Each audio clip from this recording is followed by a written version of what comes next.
दिल्ली के ओल्ड राजेंद्र नगर के एक कोचिंग में 3 छात्रों की डूबकर मौत हो गई। बेसमेंट में बनी लाइब्रेरी में छात्र पढ़ाई कर रहे थे।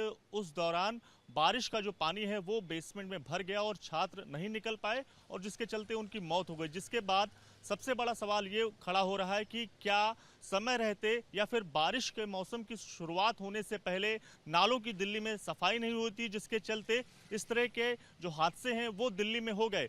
तस्वीरें क्या हैं हम आपको आज दिखाएंगे ग्रेटर कैलाश की, दिल्ली के सबसे ज़्यादा पॉश इलाके की, और यहाँ पर नालों की क्या कंडीशन है उसकी हम आपको एक झलक दिखाना चाहेंगे। किस तरह से, किस हाल में यहाँ पर जो नाले हैं वो किस तरह से हैं, क्या उनकी सफाई हुई है या फिर नहीं। तो ये तस्वीरें आप देख पाएंगे किस तरह से काफ़ी ज़्यादा गंदगी से भरे हुए ये जो नाले हैं ये यहाँ पर आपको नज़र आएंगे। और कई बड़े सवाल ये नाले खड़ा कर रहे हैं कि क्या समय रहते इन नालों की जो सफाई है वो आखिर क्यों नहीं की गई, और आने वाले दिनों में जब दिल्ली में फिर बारिश होगी तो ये जो नालों का पानी है ये इस इलाके में भर जाएगा और कहीं ना कहीं जो जल निकासी की व्यवस्था है वो अपने आप में बड़ा सवाल खड़ा करेगी कि अगर समय रहते इनकी जो सफाई अगर होती तो इस तरह की जो घटनाएं दिल्ली में हुई हैं वो ना हो पाती हैं। और संभवतः ऐसा भी हो सकता है कि दूसरे इलाकों में भी जो पानी निकलने की ना व्यवस्था होने से या फिर नालों के ओवरफ्लो होने के चलते जो लोग हैं उनको भी अपनी जान गंवानी पड़ी। दूसरी तरफ की आपको तस्वीर दिखाते हैं किस तरह से ये जो नाला है ये भी आपको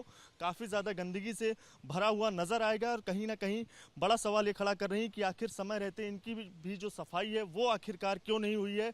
गंदगियों से पूरा भरा हुआ ये नाला है आपको नज़र आएगा।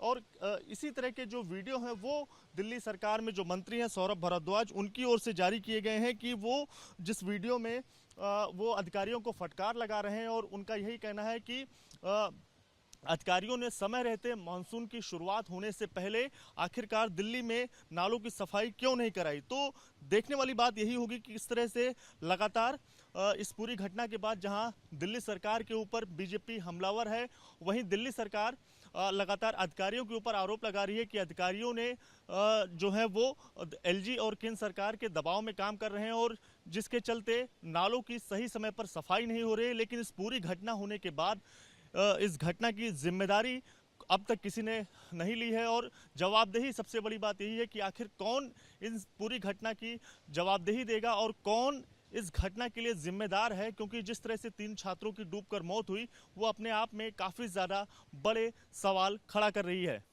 कैमरामैन राजेश मीना के साथ दिव्यांकर तिवारी, एबीपी न्यूज़, दिल्ली।